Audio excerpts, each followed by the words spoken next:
My God, there's so much happening. The storylines are building up, and the official free agent window, Kyle, hasn't even hit yet. What has you most intrigued right now as we enter into the wild, wild west of guys that are about to get paid and on different teams? The quarterbacks. I have no idea where the hell they're going. This is going to be so fun. Buckle up. This is not a quarterback carousel. This is a vomit comment, like this crazy carnival ride where people are puking funnel cakes on the side. I don't get how it's going to happen. And here's where I look at this. This draft, it doesn't have a ton of great quarterbacks. I look at that as fun. It's going to be wild because of the scarcity and because of the desperation. It's like people showing up in the 80s to buy Cabbage Patch Kids with baseball bats so they could hit other people trying to take them. You need to get your quarterback, and there aren't that many. This ain't the 2024 draft. Just go with me through the first 7 picks of the draft. Tennessee needs one. Cleveland needs one. The Giants need one. The Pats and Jags don't. The Raiders need one. The Jets need one. I have 5 teams in the top 7 who I think need a franchise quarterback. So the way it's supposed to work, and this is such perversely disgusting for me, but you're supposed to get a quarterback if you have a crappy season. You sucked. You got destroyed. The fans got mad. People got fired. But it's okay because you're going to get a franchise quarterback. And if you show up last year, take your pick. Take Jaden. Take Caleb. Take Drake. Take 2 of them if you want. We have so many. We got some in the back for you. Now it's like, all right, Cam Ward's going to go early. He's gone. Let's say Shedeur jumps up and goes early. That's 2. I just said there's 5 teams that need quarterbacks. So then you go, all right, free agents. I'm not crazy about Sam Darnold. I don't want it. All right, so if you're not like, do you want Russell Wilson? Do you want to go into Aaron Rodgers? Do you want Jameis? Do you want any of them? You have to pick one. There's no either from the draft or free agency. You can't say nobody. Those are going to be starting quarterbacks next year. It is so different from last year, and I think it's going to be volatile, aggressive. There's going to be some backstabbing. People need their quarterbacks. It's like depriving them of water. If you deprive people of water, it's going to get nuts. And here we are. It is not a carousel. It's a vomit comet, and we're sub 50 days. Free agency frenzy. I called it, Jamie. This frenzy is going to be insane. People are going to get hurt feelings, maybe hurt eye sockets. There's going to be punches thrown. Get ready. It's like when people get strapped into those roller coasters and you're like, wait, I'm not sure I want this to be double lock. Can I get off this roller? You can't. It's happening. It's already happening around. Well, I'm gonna stick with quarterbacks right here, Kyle. Good, Cody. I'm going to oppose him a little bit where he said he didn't like Sam Darnold. I like Sam Darnold. Last year had 4,300 yards, 35 passing touchdowns. Both were top 5 in the NFL. He led the Vikings to a 14-3 regular season record. He goes out there and takes them to the playoffs, the number 2 seed in the NFC. I thought he played phenomenal throughout majority of the year. The unfortunate part was he was overshadowed by those last 2 games, right? Now, they were bad. I do understand that. And there were some glaring issues in those 2 games. But was that bad enough for him to not be paid, to not get another opportunity? I don't think so. I truly believe that Sam Darnold deserves an opportunity to go to an organization. I don't think he stays with the Vikings, but he goes to an organization and has an opportunity to get the keys to the football team, and they say, let's see what you can do. Maybe on a 3-year deal. He's not going to be a top 5 paid quarterback, right? But if he goes to another team where they say no more quarterback controversy, no more looking over your shoulder, this is your shot. I think he can improve. Now, the thing that I worry about is he does go to one of these teams, like Kyle mentioned, that need a quarterback, or these quarterback desperate teams like the Raiders, like the Titans, like the Giants, the Browns. Can he duplicate the same magic he had in Minnesota? I don't know. And that's the problem because you're going to a team that doesn't have a win-now roster like Minnesota did. You don't have Justin Jefferson. You don't have Jordan Addison. You don't have Kevin O'Connell. You don't have that system. You're going to a team to where they need you to come in and be the savior. And they're going to pay you savior-type money, but there's a lot more pressure in that instead of going on a 1-year, $10 million deal to Minnesota to where, hey, we've got the 10th overall pick behind you, so if you're great, awesome. If you're not, we've got a rookie that we're waiting to take over the reins. So that's the thing that worries me a little bit right now with Sam Darnold. But I will say this. He's been in that situation before to where he had to be the savior. He gets drafted as a young kid, goes to the Jets. That is one of the toughest places to play, especially when you're a young guy and they say, hey, please come save us. We are desperate for a quarterback. So he is equipped, in my opinion, to handle that again now 7 or 8 years later. So that's where I feel positive about that. But either way, wherever Sam Darnold ends up, I don't think it's the Vikings, but wherever he ends up going, I do think he's going to make a team a lot better and potentially make them a contender if they can be aggressive in free agency and put guys around him. I am right there with you. I do. Like is a good word. I don't hate. I don't love Sam Darnold. I like him. And I think he can handle pressure. Played at SC, played at Minnesota. So if you select him in free agency to be your franchise quarterback, I don't think that's going to rattle him. Now, I'm not sure which is the real Sam Darnold, but that's different. I need a reset because he said vomit comment, and everything in my head just went out the door. Okay, so the question was, yes, what free agent headline has you most intrigued and not maybe wanting to puke? Does Stafford count? Why? Did you almost? Does he count? I'm just making sure. Just because I think once Stafford decided to stay put, that kind of set the market for everything else, and here we are talking about vomit comments and whatnot. But I think I thought you were talking about your shirt. Yeah, your shirt is kind of trippy. Well, it's like across the line. It's like a yeah. We're 11 minutes in, Kyle. Yeah. Come on back here. It's like That's why they're laughing in my head. those rocks that you look at through the sun that make your eyes go sideways. Kyle, you're good. But, Kyle, someone put Kyle on a vomit comment today. Having Stafford back, face him, Kyle, in the fold is awesome. It really is. It's reinvigorating. It's reassuring. It's great for the coaches, the players, and the fan base. I guess the sad part is this might be the first year or second year in Los Angeles that you may field a football team, an offense that doesn't have Cooper Kupp on the field. Now, he's been hurt a lot. I get that. He's missed some games. But, Cooper Kupp is basically an extension of Sean McVay on the field. He is so smart. This is going to be a huge loss if he's not here. No one knows this offense better than him outside of Stafford and McVay. Now, why are you saying if? Because all we've heard is that the Rams are going to trade him. Why? Yeah. Because it was asked yesterday, well, is there a chance Cooper could be back? I think he's the Super Bowl MVP. He won a Super Bowl here in Los Angeles. He caught the winning touchdown. He's got equity with the football team. So I think there's always a chance. If Cooper says, I really want to be here and let's work this out business-wise, I think you acquiesce to that. You bring him back. But it's going to be weird. That's one of the things. But I'm really interested in what this defense does in its second season together. Jared Verse, I forgot what a first-round end looks like until he walked through the door. I think Kobe Turner is a guy that's tailor-made for L.A. He's bilingual. He's great. He plays nose tackle. He also rushes the passer. And Braden Fisk popped out of nowhere. We were talking about we're going to miss Aaron Donald.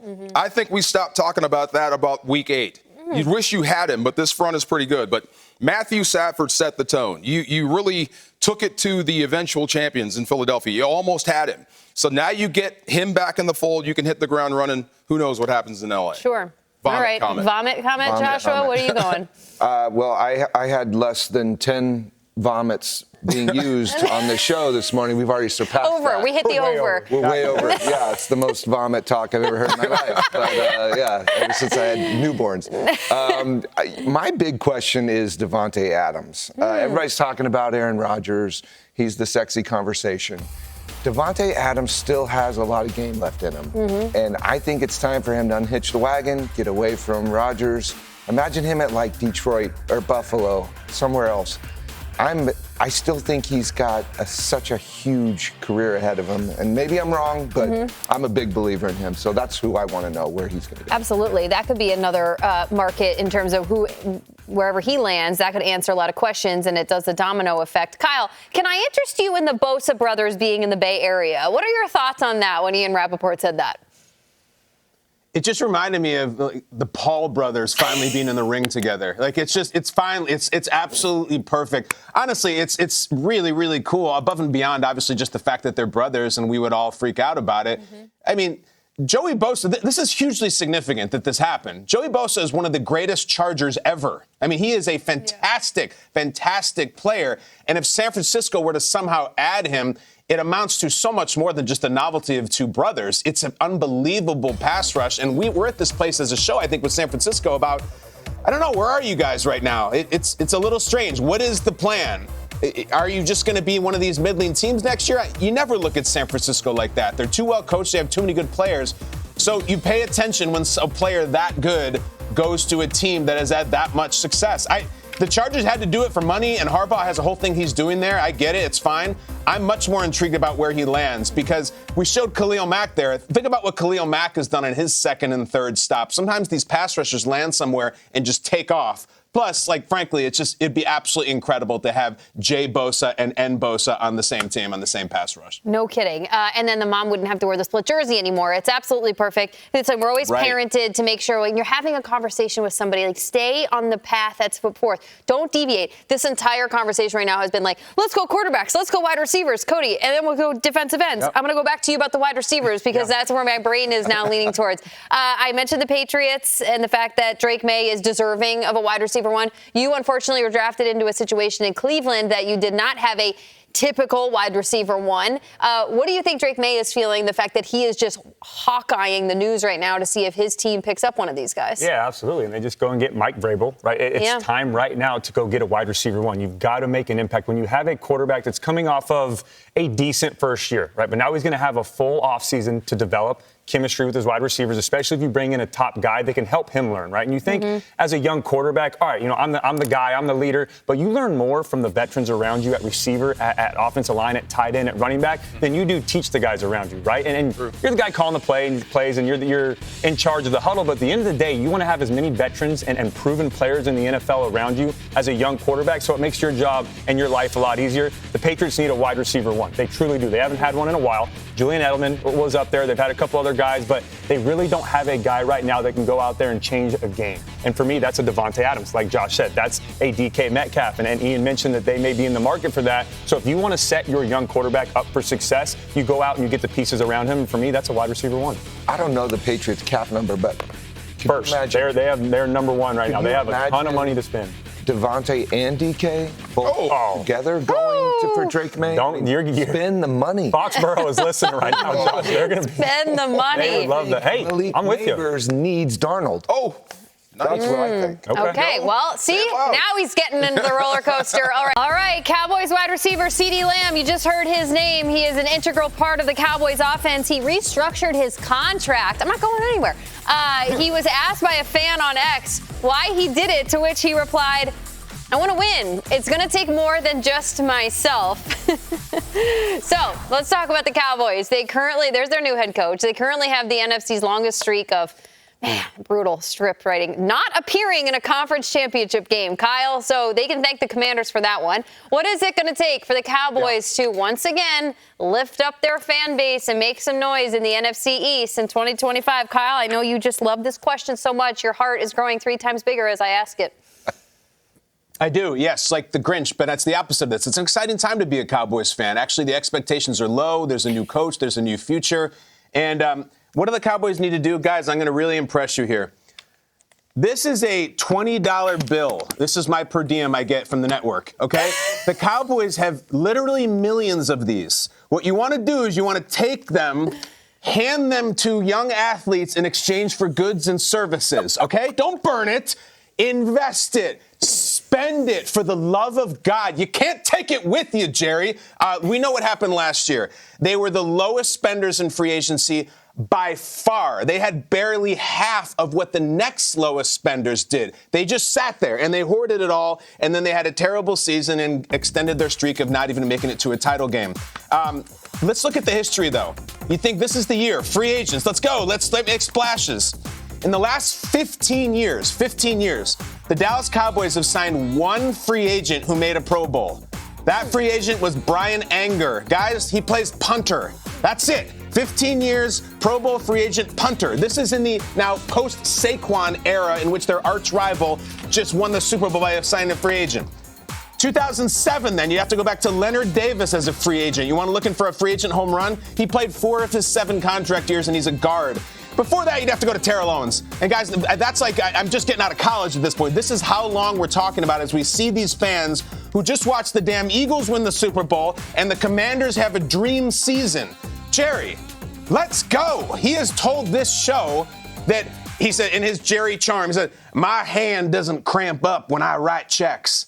Well, maybe we should check on it. I think maybe Jerry might need some electrolytes or like some bananas or something like that, because the hand is cramping. And if you didn't do it last year and you haven't signed a Pro Bowl free agent since a punter, what are we waiting for? The Cowboys are this elderly person in your life. Do you know one who they're terrified to spend any money, and they don't even want to go out and buy a sandwich, let alone go on a vacation? You're like, you've saved your whole life. We checked the finances. You're good. You're comfortable. No, I think I should just stay here and sit on my couch and watch reruns. Cowboys, get out there, live. The wide receiver says I can't do it alone, and he's right. Go fight fire with fire. And I can't believe I have to tell the Dallas Cowboys, America's team, spend some money. Go. Treat yourself. You've earned it. It will work. Give it a try. Yeah, I mean, so a couple weeks ago, Cowboys Executive Vice President Stephen Jones comes out and says we're going to be selectively aggressive this offseason. I like that. I think that's a great approach to the offseason. Now, they've already started doing that a little bit. They restructured CeeDee Lamb. They just restructured Dak Prescott as well, so they opened up a little bit of money. But I'm with Kyle. I think they need to spend a lot of money, but where they need to spend it is in-house instead of going to free agency. You need to keep the core guys that you have on your roster right now if you want to win, in my opinion. What does that look like? Well, they already did one of those things. Osa Odighizuwa. I love that. 4 years, $80 million. Very well deserved. A great D tackle, DeMarco Farr. He is a problem up front. He is a disruptive player. And if you're a defensive tackle, that's the definition that you want. Very disruptive. He can stop the run, but he can also get after the quarterback. The next guy that you need to focus on, I think everyone agrees, is Micah Parsons. He wants to be extended. You need to extend him. You need to pay him. He is a staple on your defense. You need to find a way to keep him in Dallas for a very long time, because if you want to win games, you need guys like number 11 on your roster. You need Myles Garrett. You need TJ Watts. You need some of the best defenders in football on your team. The next guy for me is, in my opinion, one of their top priority guys. He's been there for a couple of years. They drafted him back in 2017. He's a homegrown guy, but that's defensive back Jordan Lewis. I thought he played phenomenal last year. He was very good at that nickel position, right? And he has such versatility. He can cover the tight end. He can cover the slot receiver. He's great in the run game. He is a staple on your defense, and they need to keep him around. He hasn't had a payday yet. He's been playing a lot on veteran contracts, and he's been in the league now for 8 years. It's time to pay him. So those are a couple guys for me that they need to focus on. Out of those three, they've already paid one of them, but they still need to go out and pay Parsons and Lewis, in my opinion. I'm with Kyle on that. The Commanders just played the NFC Championship game against the Eagles. Two of your rivals. One won the Super Bowl. One is supposed to be in a rebuild. Right? If I'm the Cowboys, we're 7-10 and we missed the playoffs. And I know the years before that, they have been to the playoffs, and last year they had some injuries, but it just feels like every year the Cowboys overpromise and underdeliver. Yes. Right? And the fans are starting to get tired. They want to turn that corner. Why are the Commanders in the NFC Championship and we're still struggling in 2024? So they've got to make some big decisions. This is a huge offseason for the Dallas Cowboys. Okay, are you going to sit here right now and say that Osa Odighizuwa, Jordan Lewis, and Micah Parsons, paying those guys, that's what's going to have you beat the Philadelphia Eagles? That's going to be it? It's not going wide receiver? You're thinking selectively aggressive implies on defense? That's where you start. Micah Parsons, one of the best players in football. Osa Odighizuwa, a younger player who's just going to keep getting better. And then Jordan Lewis, a veteran. I think those are three guys that are a staple. And then after we secure that, then we can go and spend some more money in free agency. But I think it's so important. And Kyle said, they've been going and getting free agents, and none of them are really panning out.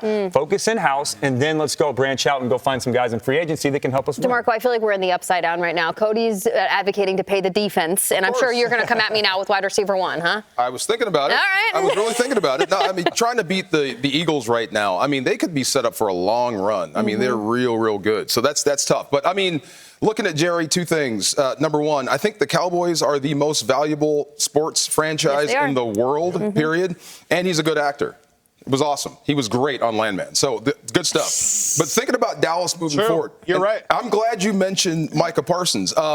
Outside of Mahomes or any of the offensive guys we consider one of the best in the league, I think Micah Parsons is one of the best players we've ever seen.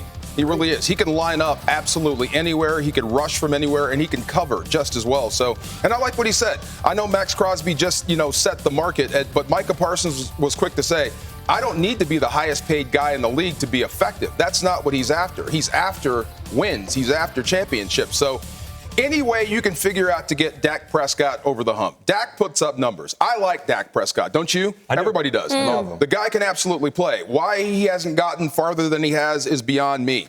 But I do look at this, at Brian Schottenheimer getting his shot to be the Cowboys coach. I know Schotty. Schotty's a good man, he's a good dude, and he's a fantastic coach. We're going to find out if he can be a head coach. I think he's in the right spot. We'll see. He's got a lot of pieces to work with. He's got CeeDee Lamb. He's got Dak, like I just mentioned.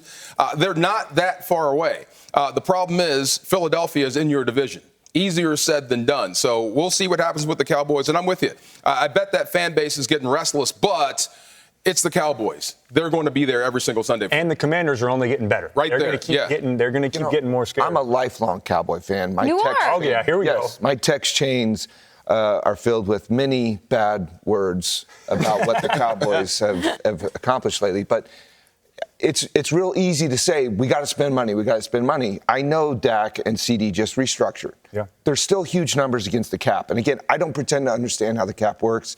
Certain teams seem to be able to circumvent that better than others. I don't know. But if you sign Parsons, which you absolutely have to do, you're looking at another huge deal. How many top premier free agents are they going to be able to go out and get with those huge guys already on their books? I don't understand it. It's a great point. They're one of the teams that's going to heavily benefit from the salary cap going from $255 million to $280 million. But I'm with you. If you want to have star players, you can only sign so many, right? And then you have to go find guys in the draft. You have to go find maybe some veterans that have been in the league for a while that don't want a max contract. So it's going to be interesting, but there's a lot of hurdles for the Jones this offseason and for the Cowboys to become a true contender. I am with Kyle, though. It's weird that we're trying to convince the Cowboys to spend money. That's weird. Where are they not, though? Like, where are they in the salary, in the overall, like? Well, so right now, I know they were a team that's going to have to jump some hurdles. They were struggling. I don't know the exact number. After top 10 and available. So if they're top After 10, yeah. why do we think they're not doing their job? Kyle, do you have an answer to this question? Well, listen, we're here. I love Micah and I love Dak. Guys, they were both out there last year when the Cowboys lost by 38 points to the Lions. They were out there when the Cowboys got slaughtered by the terrible Saints at home. The guys they have are not getting it done. We need new guys. And just it's easy to look at Saquon to Philadelphia, and that's the glimmering object, and I get it. But maybe look at Washington. Look at Zach Ertz, and look at Bobby Wagner, and look at Austin Eckler. Those guys weren't super expensive, high-priced items, but they were huge parts of the run that they made. They changed the team. They changed the locker room. They made huge plays. The guys that Dallas have, as expensive as they may be, are not enough. One of them is actually saying on social media, we're not enough. It's not just to get your own finances right. In-house is not enough. That house is nothing right now. You got to bring new people to the party. If they go through this free agency and do the Cowboys thing again, we're like, didn't do much. You actually get accusatory with them. You're like, do you care? Do you want to win? Do you want to make money? Like, what are you doing? Go out and bring some people in. And if they don't work, you tried, but take some damn swings. Let's go. It doesn't feel like they're at selectively aggressive yet, I guess, is where this conversation landed. Well, the year before they were all How about in. just aggressive? Aggressive. Yeah. Just, why does it have to be selective? They do this at the trade deadline. Like, We've tried we're that. good. We're going to say in the everybody. We're going to sign Well, everybody. like Be the Kyle said, Lakers. Do it. I dare you. All in 2 years ago was their. Yep. Yeah. That was their, and they spend the least amount of money in the entire Yep. offseason. So there was a lot of head scratching and confusion with that. So. I know. Do you have a perfect matchup of, like, I think the Sanders experience can thrive in this city or this organization? Are you having, like, dreams of what this could look like for Shedeur Sanders, or are you just saying Tennessee and the Titans experience might not be the best fit? I think it's a little overblown, and I'm playing a part in that in what I said earlier, this segment. I don't think that Dion et al. And certainly Shedeur are sitting there ready to just veto some team. Yeah. I think it might happen, but let's put it this way, Jamie. Like, I don't think that they have a list of 2 teams, and if it's not one of those, keep on going. I don't. The Tennessee at 1, maybe. And listen, if to ask your question, like, if the one that seems to fit to a coach who's established and the right type of market, it's the Raiders. You know, I mean, the Raiders are sitting there at 6. It's a place that Shedeur could viably go, a place that seems marketable, a place that seems attractive, and a coach who knows what the hell he's doing. And yet, like, listen, Cleveland's at 2. And they're sitting there, and it's a wasteland. Due respect to Cleveland and all their fans, you guys know what I'm talking about. It is a wasteland for quarterbacks. That, if anything, if they let him go to Cleveland and have no problem with that, then we were all wrong. Then they said, Shedeur, you go make your own way. And we're not going to veto. We're not going to do anything. You're going to make your way like everybody else. But that's why I still think he's the most interesting player in the draft by far because of all of that. Kyle, our segment the other day didn't make you think that Cleveland was a great place for rookie quarterbacks, or I thought you. I just had to give him a really empathetic pat on the shoulder when you called Cleveland. For everybody who missed it, we did a segment about my first. Cody, year. you're a drop in the bucket, man. Like, that segment, we could do 1,000 segments about 100 quarterbacks having that same thing. No, that's a my good point. And listen, we try to build Cleveland up and say, never mind all that. Let's focus on the future. But they keep extending it. So We'll see. If they're sitting right there at 2 and they need a quarterback, I think Deshaun Watson's done with the Browns. I don't think he's going to play again. Obviously, he's hurt, but beyond that. So I think they're in the market. Again, Shedeur Sanders would be something. I mean, that would be kind of up. When we rank all their picks and moves that they've made, that would be up in the ilk of Johnny Manziel. It would be like that. Super bold, Heisman winner, early pick. But, again, we got about 7 weeks to figure it out. Well, just to wrap it all up, the thing that Kyle said I think is most important in this entire conversation is it only takes one team. It really does. We can all sit here and say, oh, we hate this and we don't think it's going to happen. We don't know what's happening behind closed doors. If one team, and it's the Tennessee Titans, loves Shedeur Sanders and they block out all the outside noise, I don't think we'd be too surprised. It would just be for them. We had to keep it quiet for this entire time until the draft day came. And it was kind of like Bo Nix last year with Sean Payton. No one expected him to go that high, but Bo Nix or Sean Payton and the Broncos fell in love with him, took him at 12, and it worked out perfect for him. Working out. Yeah. In Chicago after agreeing to terms with the Chiefs. And then, of course, Jonah Jackson now arrives from the LA Rams. Kyle, you had optimism about the Chicago Bears going into last season. Are you prepared to reframe that excitement with this team once again in the Windy City? Damn right. Listen, if you're not excited in March and April, when are you excited? Let me tell you about the Bears. The Bears are going to push people around next year. Now, I don't know if they're going to win yet. We'll figure that out. They are going to push people around, all right? The Joe Thuney signing, of course it's good for Caleb, of course. I don't see it that way, though. I see it as representative of where this team is going, about where Ben Johnson wants to go. Do you remember, never mind Goff and the defense and Dan Campbell and Equanimeous, do you remember the way the Detroit Lions ran the ball last year? It was really, really badass. This is what Ben Johnson wants to do with the Joe Thuney signing. And it's not done, guys. I saw this report from Jeremy Fowler that they're looking at Durham Smythe, the tight end from the Dolphins, who Ben Johnson has a deep relationship with. I don't know if you win a Super Bowl with Durham Smythe. I don't care. You run the ball with them. They are putting together assets. And it's not just going to be DeAndre Swift. Mark my words, they will add a running back through free agency or the draft. I just like this because last year at this time for the Bears through the draft, it was quarterbacks and receivers and tight ends and all this wonderful stuff. It was all sugar.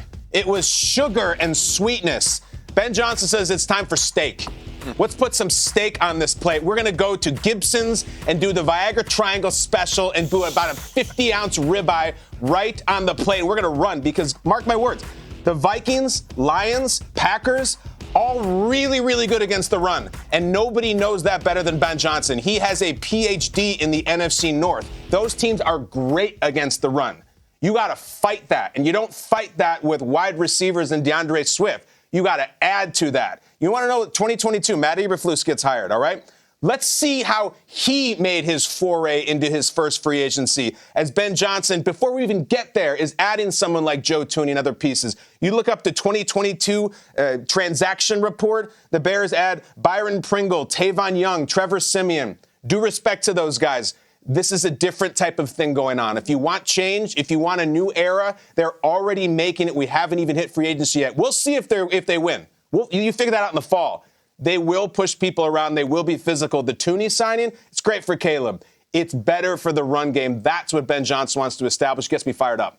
Yeah, I'm not even a Bears fan, and Kyle, you got me fired up over here. But I'm damn right. Let's go. I was ready to be all in on the Bears as soon as they hired Ben Johnson. I think that is the best hire of the offseason. It's a home run for them, hiring within the division as well. But Ben Johnson is one of the best offensive minds in football, but he's also a young coach, and that means he's a player's coach. And I think that's great for Caleb. He's only 38 years old. We saw what he did in Detroit with Jahmyr Gibbs and David Montgomery and the different ways he used Jameson Williams, right? He would get him the ball through the air, then they'd also give him some run game things and give him some end arounds, and he had some big plays on the ground, where they used Sam Laporta. Right? It was so much fun to watch, and then Amon-Ra St. Brown would get his touches. What that tells me is he's going to go to Chicago and do the same thing. They have a lot of great pieces on offense. He can get everybody their touches because he did the same thing in Detroit. I love that. And like Kyle said, the most important thing, he knows what it takes to win in the NFC North. He knows what it takes late in November, late in December, in those cold weather games, how to run the football while you go get Joe Thuney and Jonah Jackson, how to go out there and dominate the game and then play great defense. I really like he mentioned, Thuney and Jackson for the run game, but they also are two of the highest guards when it came to win rate and pass protection last season. That is very important. If you invest the number one overall pick in your quarterback, you can't just invest in him. You have to invest in your offensive line. You have to invest in the guys around him. Said the same thing with Drake May. If you want to set these guys up for success, you have to do exactly what the Bears are doing right now. And they also have a lot of money to spend. this offseason. So I think they're going to continue to get better. I don't know, Kyle, if I'm ready to go all in on the Bears, but they are definitely going to make a run as a contender in 2025. I guess like the Raiders, this is one of the smartest moves the Bears have made in a long time, hiring Ben Johnson. I like the Joe Thuney signing. You plant him at left guard and say, do what you do best. I do wonder about Jonah Jackson and where they play him, because it was an adventure trying to move him to center, and it didn't work out. There wasn't a place for him, and now he's in Chicago. So where you play him along that line of scrimmage is going to be very, very interesting. But I think it's all up to what Caleb Williams does and supporting him. And I thought he had a great supporting cast. It just seems like the plan was a little hit or miss there. DeAndre Swift is a close to 1,000-yard back, and he's a guy you can't sleep on. So I agree with Kyle. Get him some help, make it a two-headed monster. You might get more explosive runs out of Swift or out of the backfield like you see there.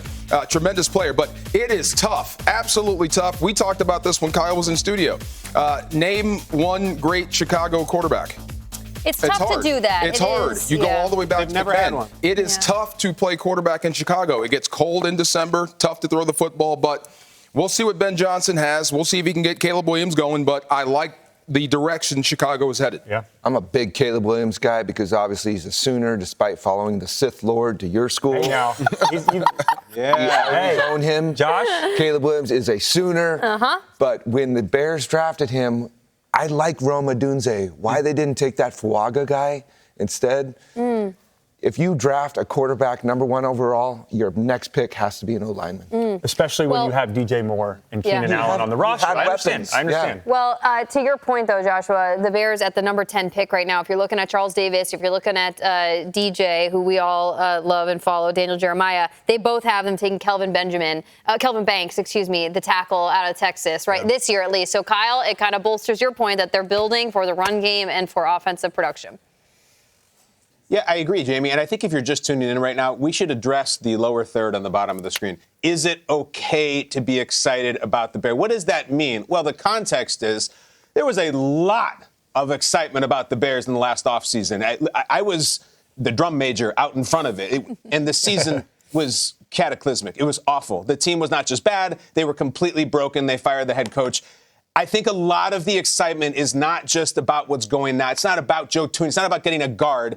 It's still about the head coach. And last year, when they were drafting all these players, and it's going to be Gerald Everett and Roma Dunze and Keenan Allen, when the Bears fans were screaming about that and tweeting about that, if someone would say, okay, great, do you like your head coach? How about Matt Eberflus? And the response to that would be like, well, we got Roma Dunze, though. Never mind that. Who cares? No, but no, I'm asking you about the coach. Do you like the coach?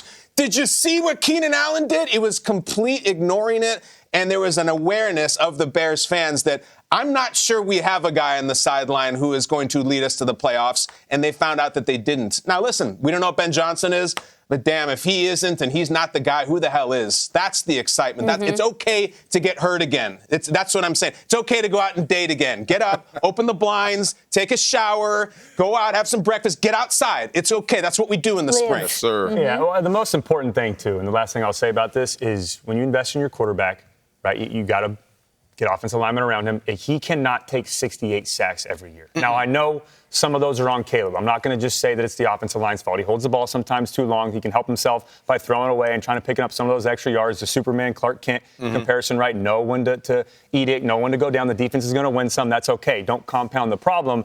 But he is not going to last long, whether you like him, whether you don't, whether you think he's the answer, if he continues to take hits like he is. So I love that they're addressing offensive line because it shows that they really love their investment in Caleb Williams. I want to look at you two guys at the front of the table here. DeMarco, you are the sideline analyst for the LA Rams. You played for the Rams. You are a Cowboys fan. You guys live within the NFC. You watched the NFC North unfold last year. The Vikings were on one. The Lions look great. The Packers held their own.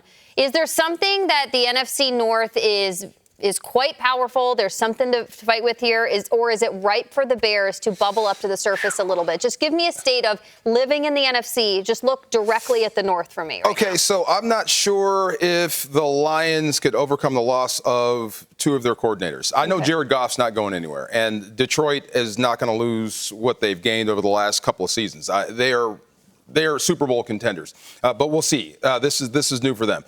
Green Bay, I had to adjust how I felt about Jordan Love. I have to put him in with one of the great quarterbacks in the league because Green Bay has been pretty good since he's been quarterback there. But the Bears to me have always been, their brand has been physical and defense. And they've been anything but over the last couple of years. So it's weird. I know you have to support the quarterback. Like I said, it's tough to play there. But if the Chicago Bears want to get back into the race in the North, they're going to have to get physical. I like what Kyle said. They're going to push people around. That's a good start. That's how you develop that brand. But yeah, I mean, to get to where Chicago needs to be in the North, it's going to be a tough road to hoe. Maybe the rest of the division comes back to them and they ascend, but it all starts and ends with what Caleb Williams brings you at quarterback. I think Minnesota takes a step back just because if McCarthy is ready, I think Darnold had an incredible year. Yeah. I don't know if McCarthy's going to be quite as efficient, and I think the Vikings had an incredible run. I think the Lions will their pieces are in place. They're going to be solid and stay. So Chicago could ascend to that number 2 spot. I think they could. Yeah. Because I just love Caleb Williams, because he's a Sooner. Because he's a Sooner.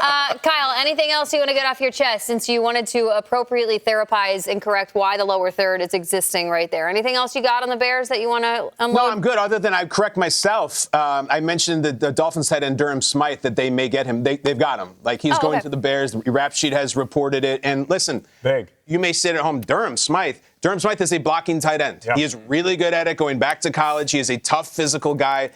Ben Johnson, they're showing their hand right now, guys. They're showing their hand. We're going to protect and we're going to punch. It's going to be a physical team. For all the trick plays and the flea flickers, that's coming. But they are starting with the steak, and then they will get to the sugar, not the other way around that they had the last couple of years, and I like it. Kyle, can you give us just a quick geographical reference for the Viagra Triangle in Chicago, just for those who heard that correctly? If anyone doesn't know what that term means, okay. So right in downtown Chicago, there is this cool little area, and it is cool, where there's very expensive steakhouses and very expensive restaurants, and it's very touristy.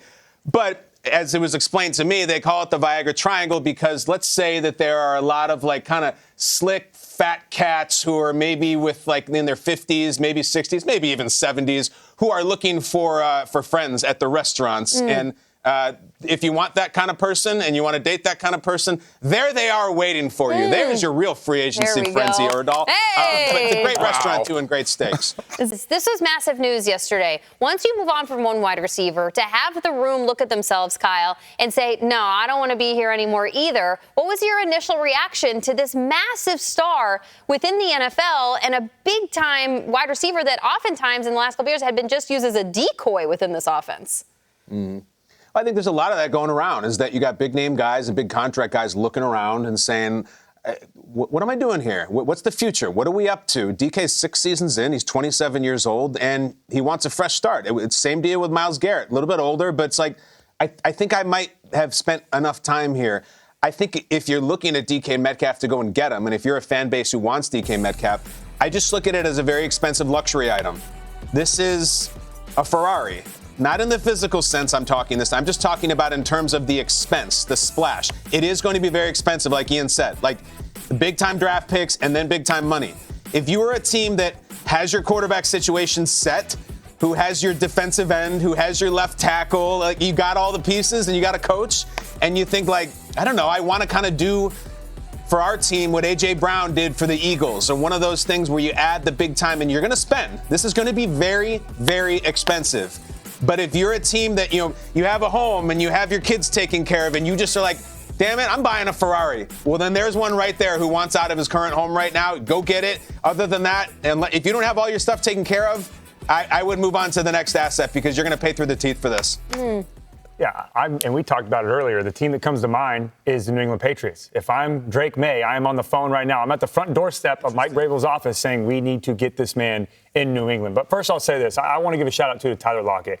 Unbelievable wide receiver, so much fun to watch, someone that I watched when I was in the league. He's just such a great player, the king of not taking hits, right? He was so good catching the ball, getting down, not taking unnecessary hits, and that's why you last so long in the NFL. So he's going to be missed in Seattle. The other thing, too, I'll say about DK, it's interesting. I mean, it's not like they're a team that's struggling. They won 10 games last year. I know he only had 5 touchdowns, didn't get to 1,000 yards, but I was surprised when DK said that. But the guy that comes to mind for me is Jackson Smith and Jigba. And I know we can't put the tweet up, but he said on Twitter basically what the heck is going on, right? Everyone's leaving now. Tyler Lockett's released. DK Metcalf wants out. What does that mean for me? Well, he's on a rookie contract, so he can't do anything about it. But it's just, for me, it's really interesting what is going on in Seattle right now, because the first question you ask is, are they going to a rebuild? What's the future like for Geno Smith? What's the future like for that offense? So I don't know, but if I'm Drake May, I'm telling you right now, I'm on the phone saying, let's get DK Metcalf to New England. I think the other great fit for him would be Green Bay. If you paired him opposite Jaden Reed, I think one of the problems with Green Bay is they've got a bunch of, second-tier guys. If you added DK Metcalf to Christian Watson and Jaden Reed, I think Jordan Love takes a huge leap. I agree, and that would probably include Metcalf will. Take a huge leap. Yeah, go up and get it. I do wonder what Metcalf would do, and would he like going to play with Drake May? I mean, Russell Wilson was his quarterback. Geno Smith was his quarterback. I don't know where you have them ranked, but to go to a Drake May, I wonder would that interest him. If I'm him, I want to go someplace where they have an elite quarterback, where I can show all my skills. And I agree with you. Lockett, to me, was by far the scarier receiver of the two. DK Metcalf was a lot of sizzle, not a ton of steak. He looks the part. He is scary as all get out when you see the guy warm up. But when the game happens, I don't know. Sometimes he just checks out. He makes a lot of mistakes. And they seem to be not in sync a lot. So if I'm him and you think you're better than what you are, I think I'm headed to a place to where I know that guy is elite. Maybe headed for Canton someday that can deliver me the football when I need it most. Ro, what did you just say? I said the way the Eagles are set up, I think they win it again next year. Okay. As a Dallas Cowboy fan. As a Cowboy. Man.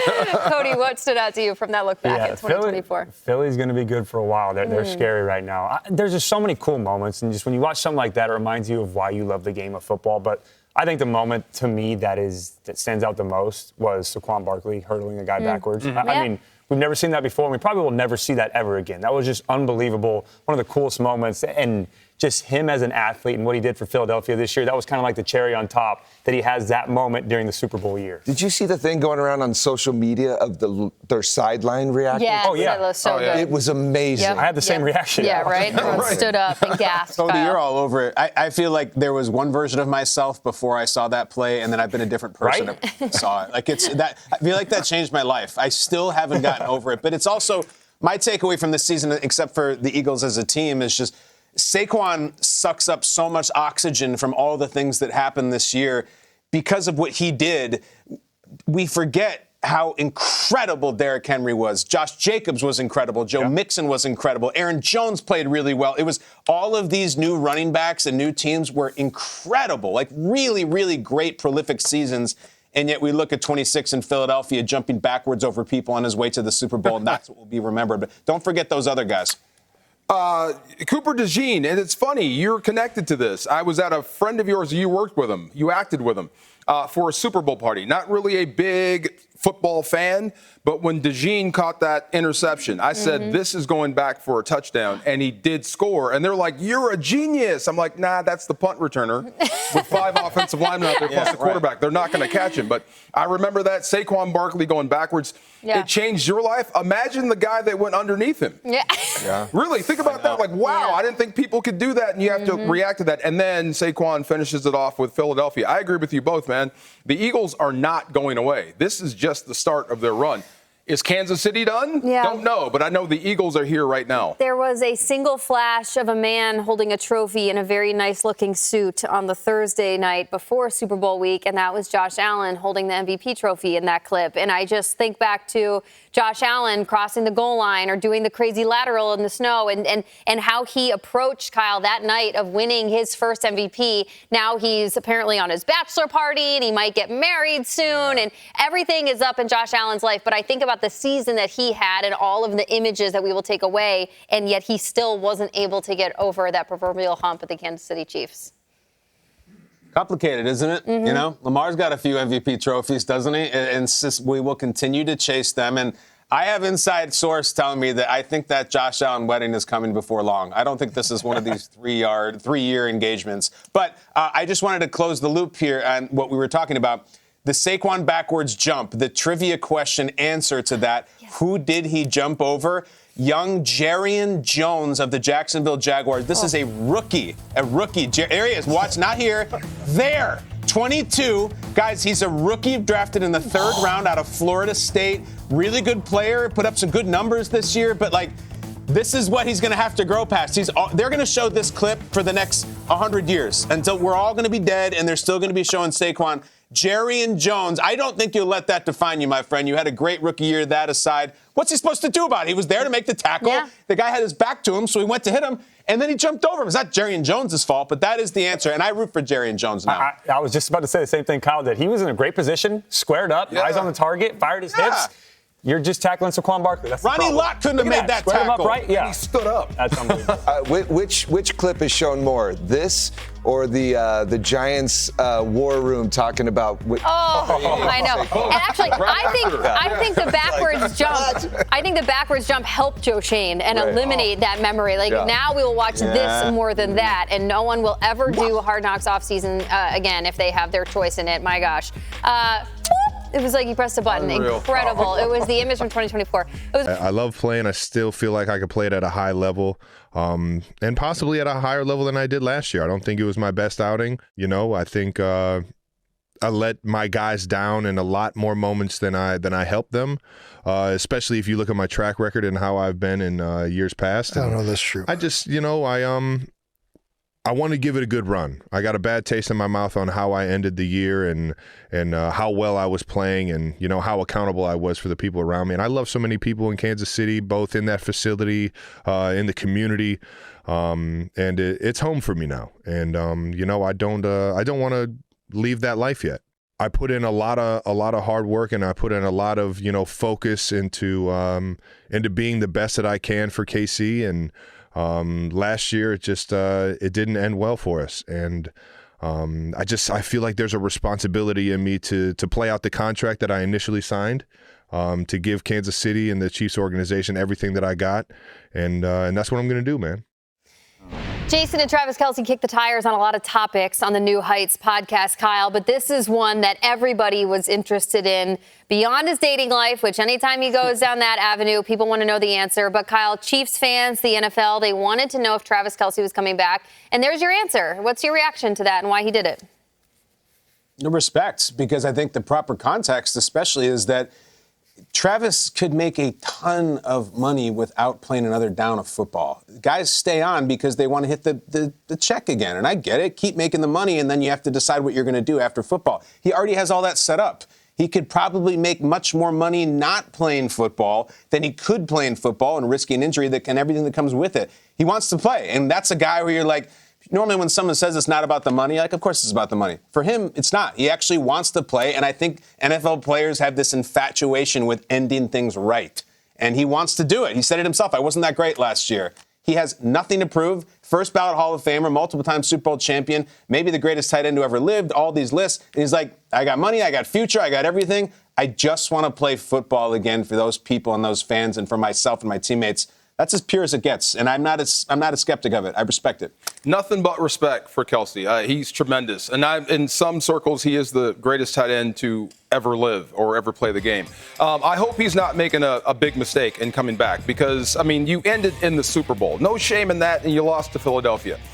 This could end worse for you next season if you try to come back. And I've heard this before from older coaches. If you're thinking about retirement, you already are. So coming back for it, trying to finish it out, I get that. And Kyle, I think you hit it right on the head. You always want to try to finish it right in football, but that rarely ever happens in the National Football League. I think he's making the right choice because the Chiefs still have a good window here. And I also like having players in the league that I like rooting for, and he's easy to root for. So I speak for all fans. Mr. Kelce, thank you for coming back. Yeah, and the first thing that stands out to me as a former player is the accountability. I love that. He came out and didn't blame anybody else. He said, I wasn't at my best. I still think I can play better than I did a year ago, but it was my fault. I made the mistake here. I did things wrong, right? And I'm with Josh on that. I think he is going to come back because he wants to end on the right note. And fans like watching that, right? You want that superhero effect.